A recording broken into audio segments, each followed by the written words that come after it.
Welcome to the deep dive. So the source file we're opening up today it's one of the most complex and frankly unsettling investigations we've ever looked at. It really is. It's not just about a crime. No, not at all. This is a story about the weaponization of grief. Yeah. We start with what seems like a personal tragedy. A reporter finding out his twin brother has died by suicide. Right. A homicide detective, no less. And from there, we follow this twisting path that uncovers a serial predator who was just meticulously staging the murders of detectives to look like self-inflicted despair. And that's our mission for this deep dive. We need to navigate through all those layers, move beyond that initial tragedy and really get into the granular details. The forensics, the psychology. Exactly. All the things that ultimately linked these seemingly isolated incidents. We're tracking a killer, the FBI codenamed the Poet. And his signature wasn't what you'd expect. It wasn't about mutilation or trophies. No, it was about destroying a person's reputation, their mental strength. And as we're going to find out, this whole thing, it uncovered not one, but two serial killers. It's an incredible story. Okay, so let's start at the beginning. Let's unpack this with Jack McEvoy. He's a newspaper reporter, seasoned, covers murder with what the source calls the passion and precision of an undertaker. Which is such a great line. It tells you everything. He's built up this clinical distance to stay sane. Right, but that distance is it's annihilated in an instant when two Denver homicide detectives show up at his door, Wexler and St. Louis. The Mutt and Jeff team. You can just picture them, right? Right. The long, dark overcoats. Straight out of some classic noir film. Totally. And they're there to deliver the news that just shatters his entire world. His twin brother, Sean McEvoy, is dead. Yeah. And Sean wasn't just any cop. He was a 12-year veteran. He was the supervisor of the Denver Crimes Against Persons Unit, CAPs. So for you, the listener, the CAPs unit is the one handling all the major stuff, all the violent crime, the cases that make or break a career. And the official ruling comes down immediately. It's professionally devastating. Suicide. A self-inflicted gunshot wound. Which naturally sends Jack's mind racing. That kind of sudden trauma, you immediately start searching for clues for anything you missed. And he flashes back to the last time he saw his brother. They were at a cop bar called Pints of. And this memory, which seems so normal at the time, becomes this key piece of insight. Absolutely. It's a real cultural snapshot of that world. Sean, the supervisor, he was drinking a light beer. Right, a light beer. But the veterans around him, the really hardened guys like Wexler, they were taking their Jim Beam cold and straight.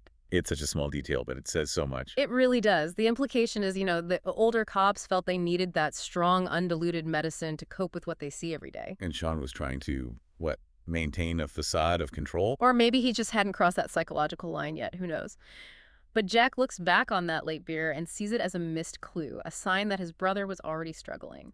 And the official story, the public explanation for Sean's supposed spiral, was the weight of one particular case, the unsolved murder of Theresa Lofton. This was exactly the kind of case that can break a detective. She was a college student, attractive, and her body was found brutally in two pieces, is how the file puts it. Found in Washington Park near Lake Grassmere. And the way she was killed, the systematic mutilation, it just guaranteed a media frenzy. The press immediately dubbed her the White Dahlia. Which is an inevitable comparison, right, to the Black Dahlia case in L.A. from 50 years prior. Yeah. It was unavoidable. And the source material is very clear. This was a big murder, gained national attention, burned white hot for about 2 weeks. And then what happened? The trail went cold, no arrests. And so it faded back into the little murders section of the paper.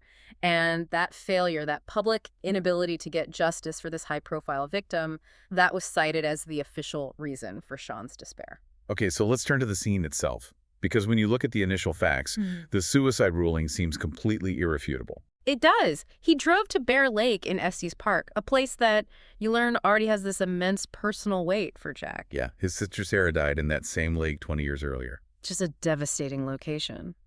But the key piece of evidence, the thing that seals it for everyone, is the suicide note. Right, with the note. It wasn't on paper. It was written backward with a gloved finger on the fogged-up windshield of his car. Out of space. Out of time. It's so poetic, dramatic. It just screams existential collapse, And on top of that, The hard science seemed to back it all up. The forensics report used a technique called neutron activation analysis. Okay, let's pause there for a second. What exactly is that, and why was it so critical in this case? So it's a highly sensitive test used to detect tiny quantities of specific elements.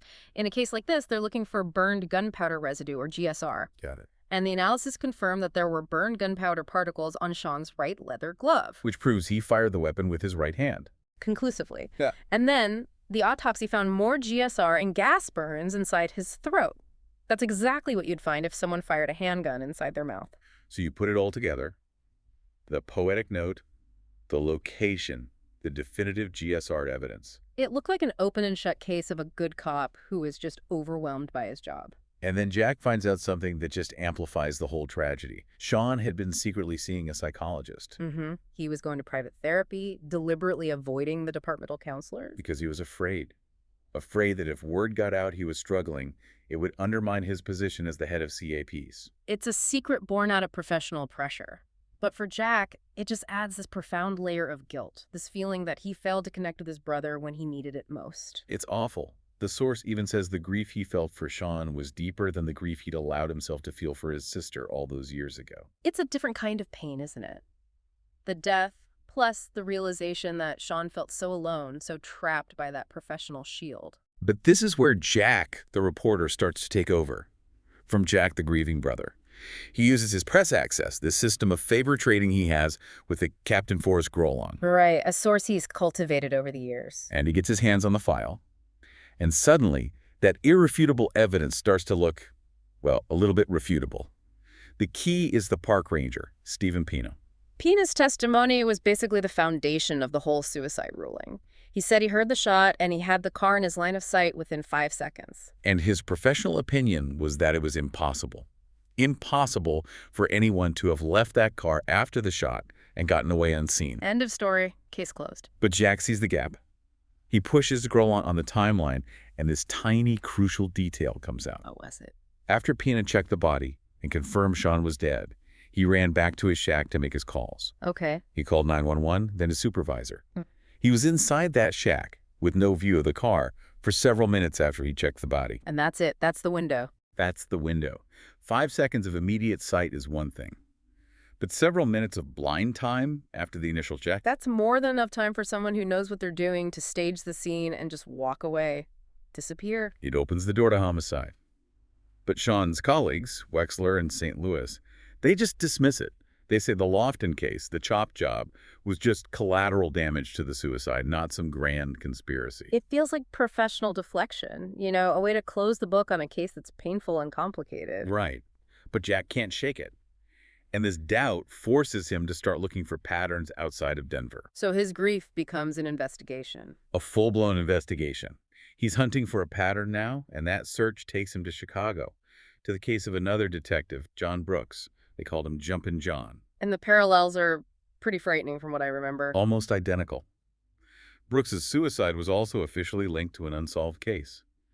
The murder of an 8-year-old boy named Bobby Smathers. And the trauma around that case was just immense. Smathers was abducted from a rec center, and the source material has this one horrifying detail. His fingers had been severed before he died. Oh, wow. That kind of premeditated, specific cruelty, it points to a deeply pathological killer, and it just devastated the local detectives in Area 3. They even had a nickname for him. Yeah, they just called him the Kid. Which seems like a way to depersonalize the horror, but it also shows you just how deeply that case got under their skin. And Brooks had apparently tried everything to cope. Intensive therapy, went back to work, thought the nightmares were gone. So the question is, why would he kill himself after the fact? Exactly. And this is where Jack gets this crucial, off-the-record insight from another detective, Lawrence Washington, or Larry Legs, and Washington challenges the very mechanics of the suicide. He introduces what the file calls the double shot theory. The official story was that Brooks fired 2 shots. One was a practice shot into the floor, and the second was the fatal one. Which already sounds a little strange. Washington, drawing on his experience, knew that cops who commit suicide, they rarely take practice shots. It's usually a very decisive act. He suggested something far more sinister. And this is where it gets really chilling. The theory was that the first shot was the killing blow. fired into the mouth by the killer. And the second shot. The second shot was the performance. It was the staging. The killer physically wraps the dead detective's hand around his own gun and fires it into the floor. For what purpose? Purely for forensic deception. It was designed for one reason and one reason only, to make sure that the detective's hand was covered in fresh gunshot residue. Wow. So it creates the perfect illusion. The perfect illusion. The victim died from a shot in the mouth, and the GSR in his hand proves he pulled the trigger himself. And that's the moment Jack must have realized. The GSR in his brother's glove wasn't proof of suicide. It was evidence of staging. This wasn't despair, this was homicide, designed to look like despair. The scope of his investigation just blew wide open. He realizes this isn't just Denver, it's not just Chicago, this is a national problem. Yeah, and that leads him to the Law Enforcement Foundation and the FBI's Behavioral Science Services Unit, the BSS, the profilers. And they were already onto this. They were in the middle of a joint study looking at police suicides. The numbers were staggering. They'd cataloged over 1,600 police suicides in 5 years. But, and this is the key, only 13 of those involved homicide detectives. So that narrow focus lets them apply much stricter criteria. They needed a link that went beyond geography or local police culture, and that link is what gave the case its official code name, the Poet. Because the FBI realized the key was literary. It was hidden in plain sight in the suicide notes. They all contain quotes, or at least specific references, to Edgar Allan Poe. The brilliance of it is the psychological taunt. I mean, Poe is the absolute master of psychological dread, decay, paranoia. The premature burial of the mind. Exactly. So in Denver, you have Sean's out of space, out of time. In Dallas, Detective Garland Petrie's note has a line from Poe's poem for Annie. Sadly, I know I am shorn of my strength. And then there was Detective Beltran in Tampa. His note was almost dismissed because it wasn't from a poem. He just wrote, "Lord help my poor soul." But that was identified later as Poe's actual last words. Right. So that brought the count of linked homicides up to 6 dead detectives. And this confirmation allows the FBI to form a proper task force. They bring it under the umbrella of VCAP, the Violent Criminal Apprehension Program. And this is where they start connecting the dots, not just between the dead detectives, but between them and their bait victims. The bait victims being the specific unsolved homicides that supposedly drove these cops to suicide. And when they profiled those bait victims, they found the killer's core pathology. A chilling, undeniable connection involving children. This is so important. Walk us through that victim profile, because it shows the killer's motive wasn't just about hating cops. It was something much, much darker. Exactly. So, of the 6 dead detectives, their big unsolved cases all centered on children in some way. 3 of the victims were children themselves: Bobby Smathers in Chicago, a boy named Little Joaquin in Tampa, and one other. And the other 3? The other 3 were adults, but they had direct links to children. Theresa Lofton, the case Jack's brother was working, she worked at a daycare. Okay. Another victim, Polly Amherst, was a teacher. And a third, Manuela Cortez, was a housekeeper who was abducted while she was walking her employer's kids home from school. So the theory becomes horrifyingly clear. The Poet targets children. The adult victims, Lofton, Amherst, Cortez, they were just obstacles. They were eliminated because they interrupted the Poet's stalking pattern. They were collateral damage in the hunt for a younger victim. So they're not dealing with a cop killer. They're hunting a highly organized pedophile who uses the ritualistic murder of police officers to cover his tracks. And to taunt them. The psychological complexity, using the trauma of police work as an actual weapon, it confirms this isn't an impulsive killer. This is someone planning years in advance. The case really picks up speed with the 7th victim, Detective Bill Orsolak in Phoenix, Arizona. And it follows the same playbook at first, ruled a suicide. But the local detectives, who are now aware of this national pattern, they reverse the ruling to homicide. And they do it based on 3 really compelling anomalies. These details were so important in confirming the staging method. So the first one was his hair. His hair was parted on the wrong side. Yeah, he'd meticulously parted his hair on the left for 20 years. His body was found with parted on the right. A tiny detail, but it's wrong. It's not part of his routine. And a second detail is even more psychological. Orsolak had this personal suicide talisman. He called it his golden bullet or his golden parachute. And the unwritten rule in his department was, if you don't find the golden bullet, it wasn't a suicide. And they found it, unfired, in a drawer at his home. Precisely. If he had been planning this, he would have used his symbolic exit. The fact that the killer staged the scene but missed this crucial symbolic artifact, that was a huge mistake. And the third anomaly was the note itself. It fit the Poe theme, it was poetic, but it was in Orsulak's own handwriting. Which normally points to suicide, right? But with these other inconsistencies, investigators started to suspect he was coerced, or worse, forced to write the note before he was killed. This is when the full FBI team gets involved, led by an agent named James Thompson, a specialist in advanced forensics. And he finds something on Orsulak's body that reveals exactly how the poet controlled his victims. The control mechanism is it's shocking. Thompson found these small, almost invisible pinpricks. Pinpricks where? 3 on the palm and 2 on the index finger of his hand. And the crucial thing was, there was no scabbing, no healing. That means they happened very close to the time of death. What do they suggest? They suggest control points. Maybe for injections, or just to hold the detective steady while he was being moved or the scene was being staged. And that brings us to the drugs. What did the autopsies turn up? The drug cocktail is what provides the definitive link to the suspect, Gladden. The victim's blood screens weren't clean. They found opiates, codeine, and, most tellingly, sodium pentothal. Truth serum. Well, it's sometimes called that. But in this context, it was used as a powerful sedative. The whole cocktail was identified as a series of hypnotic enhancers. Hypnotic enhancers. Where would a killer learn to use something like that? This is where the trail leads directly to the Florida prison system. The source material confirms this exact method was taught by an inmate named Gomble, nicknamed Horace the Hypnotist, at Rayford Prison. And who was he? A notorious rapist and molester who used drugs to control his young victims. And crucially, Gomble's cellmate at Rayford was the man who becomes their #1 suspect, William Gladden. So the killer isn't just staging a scene after the fact, he's sedating and controlling the victim for hours beforehand. Yes. Which finally explains another disturbing discovery from the Orsulak case. Evidence of post-mortem sexual activity? Condom lubricant was found on the body. It was, and that provided the power and control motivation, which is a non-negotiable part of a serial killer's profile. It also accounted for the missing hours in all the timelines. So the victims weren't dying right away? No, they were being abducted, neutralized with this drug cocktail, sexually assaulted, and only then was the scene staged.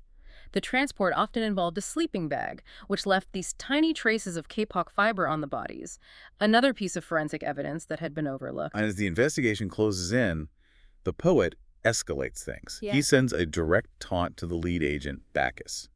Yeah, facts. It read, "Short and tall, I killed them all," which is a direct mocking reference to Wexler and St. Louis, the Mutt and Jeff detectives from the very beginning. It is. But the really crucial part, the phrase that served as the Rosetta Stone for the whole case, was the sign-off. He signed it Best Pal. How did Best Pal lead them to a specific suspect? It circled right back to the Tampa case, to Detective Beltran, the one who used Poe's last words. Florida authorities confirmed Beltran had been the Best Pal sponsor for that 8-year-old victim, little Joaquin. And Beltran was suspected of molesting the boy himself. Strongly suspected, though never charged. So the killer, using that phrase, proved he knew intimate, secret details about the detectives' lives, about their hypocrisy. It confirmed he was targeting cops with something to hide, usually related to children. And that detailed link points them directly to William Gladden. Gladden was a known quantity. A convicted pedophile, molested 11 kids at a place called Little Ducks Child Care years earlier. But more importantly, he was cellmates with Gomble, Horace the Hypnotist, at Rayford. He learned his methods there. And he's described as a gifted jailhouse lawyer. Meaning he knew how to work the system. He actually got his conviction overturned on a technicality illegally obtained photo evidence. So a known predator gets released, now armed with psychological control techniques he learned in prison. The hunt becomes frantic. They track him operating under a few aliases, Harold Brisbane, Wilton Childs. He gets arrested in Santa Monica for taking pictures of kids at a pier, but he posts a $50,000 bond and disappears before his prince can confirm who he really is. But that arrest gives the FBI a crucial lead. A huge lead. During the arrest, Gladden lost his digital camera, a DigiShot 200. And this wasn't just some tourist camera. The source file calls it his main tool. His main tool for what? For his income. He was selling photos through a dark network called the PTL Club Network. Let's just clarify what that is. It was a hidden digital exchange for high-end child pornography. And Gladden was described as desperate to replace his camera. So the FBI realized if they monitored all the high-end digital camera dealers in LA, they might catch him when he called to pick up a new one. So the hunt shifts from profiling to this meticulous technical tracking. A testament to just how organized he was. So while this technical hunt for Gladden is going on, the internal dynamics of the FBI task force are just falling apart. Yeah, Jack is facing this open hostility from one of the agents, Gordon Thorson. Thorson is deeply suspicious of Jack's close relationship with the lead agent, Rachel Walling. It's professional friction, but there's a real paranoia underneath it. Thorson sees Jack as this outsider, a reporter who can't be trusted. And that paranoia just explodes when the whole story leaks to the New York Times. Key profile details, names of the victims, the Poe connection, it's all out there. A leak like that is catastrophic. It could spook the poet completely. Jack immediately suspects Thorson. It fits his profile, his hostility toward the media. But the real conspiracy is so much more complicated. It all comes to a head with the final confrontation. The trap for Gladden is set. He calls the store, Beta Imaging Answers, to pick up his new camera, using the name Wilton Child. And we learned he's been hiding out in a North Hollywood apartment after murdering a maid, Darlene Kugel, and just staying there with her body for days. Using incense and perfume to mask the smell, he's clearly becoming disorganized, frantic. So Thorson and Jack are inside the camera store, waiting. When Gladden shows up, it's swift and it's brutal. It really is. Gladden ambushes Thorson, kills him instantly with a knife to the throat.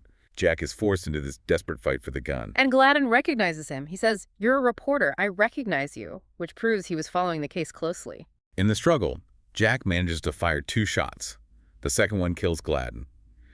And just like that, they believe the poet is dead. But the story is nowhere near over. This is where the whole thing just takes a seismic shift. Jack, who has a badly scorched hand from the gunfight, starts looking at Thorson's hotel records from Phoenix. And the paper trail reveals this calculated, unbelievable betrayal. The hotel bill is the key. It's the physical evidence that unravels the entire FBI operation. Thorson's receipt shows a purchase at 12:54 a.m. on a Sunday from a 24-hour drugstore. He bought condoms. So while Thorson was out acting as an unwitting decoy, Rachel Walling used his room to make 2 secret calls. And those calls are the smoking gun. What was she doing? She made a long-distance computer connection, and she sent a fax. But she was meticulous. She sent the fax to a public line at Quantico, which was then routed to a general line, all to hide the origin. And what was she faxing? She was transmitting files from the PTO Club network, specifically the files from a user named Eidolon and the Poet's Manifesto. So she wasn't just collecting evidence. She was actively planting it, manipulating the system to make sure Gladden was cemented as the one and only culprit. But why? And who was Eidolon? That computer access, that Eidolon persona, was traced directly back to Rachel's supervisor, Bob Backus, the head of the FBI's BSS unit. Wait, the chief profiler on the case? The chief profiler. This is the staggering reveal. Backus was the true Eidolon. He was the systems operator for the PTL network, and he's the one who taught Gladden how to use it when they were both, coincidentally, at Rayford Prison. That is mind-bending. The FBI's top guy was the mastermind, using a convicted pedophile as his patsy. What was his motive? What drove this high-functioning agent to do this? Backus's pathology was incredibly deep-rooted and specific. He was driven by this obsessive-compulsive need for cleanliness and absolute control. How did that manifest? In his personal life, he'd make his fiancée shower before and after they had sex. And the origin of it was childhood trauma. His father used to handcuff him to the towel bar in the shower to cure him of bedwetting. So he weaponized his own trauma. He used his position at the FBI, and he used Gladden's known methods, the drug cocktail, the pedophile network, as the perfect cover for his own ritualistic killings of detectives. His goal was perfection. Control. He used the police suicide study that he was running to identify vulnerable targets, and the source material says Sean McEvoy was his only failure. Why was Sean a failure? Because Backus couldn't stage the suicide and the sexual assault perfectly. Because of Park Ranger Pena. That small window of time that Jack found when Pena was in the shack, it forced Backus to rush the scene. That's what led to all the inconsistencies. Unbelievable. The final confrontation takes place at this secluded house on a mountainside, built on pylons. Backus tries to stage Jack's suicide, using dissolving pills in a drink, another detective overwhelmed by despair. But Rachel Walling intervenes. She'd been secretly investigating Bacchus since Gladden's death, using the computer leads she'd initially tried to cover up. She tracks him to the house, a shootout starts, and Bacchus is hit. In the struggle, he falls to his death off the side of the mountain. Which brings us back to the most complicated character in this whole story, Rachel Walling. Why did she risk everything to frame Gladden, only to turn around and take down Bacchus? What was her real motivation?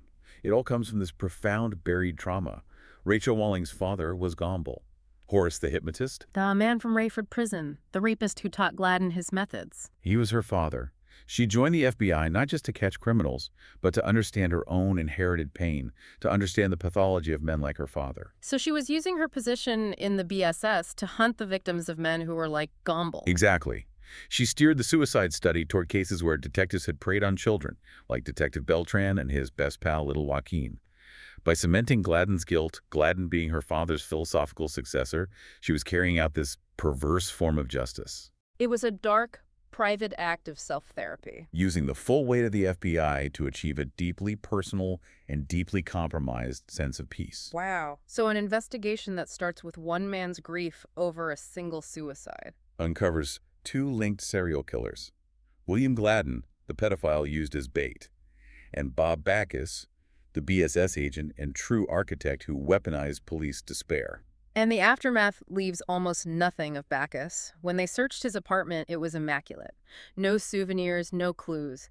Just these small psychological markers, the fixation on cleanliness, the history of abuse. There's a great quote about it in the source material. It says, trying to understand him was like trying to put together a shattered mirror. Each piece reflects a part of the subject. But if the subject moves, so does the reflection. Bacchus was a moving target. He was constantly changing his reflection to suit his needs. Jack McEvoy survived it all. He had surgery on his hand, but he was left completely scarred by the experience. He left Denver for LA, trying to escape the ghosts of his brother, his sister, and the evil he'd faced. Survival didn't bring him peace. It just left him with the knowledge of what true, empty darkness looks like. And that brings us to the final lingering question, which is framed by Jack's own thoughts. He remembers looking into the eyes of both Gladden and Bacchus and seeing what was missing. Behind them was only darkness, an empty despair. And he wonders if his twin, Sean, saw that same thing in his killer's eyes in his final moments. Yeah. Did Sean see that same evil as pure and as scarring as a flame? Could surviving something like that, understanding a killer's darkness, ever truly bring you peace? Or does that terrifying knowledge just deepen the wound? That's the question we're left with, the cost of knowing.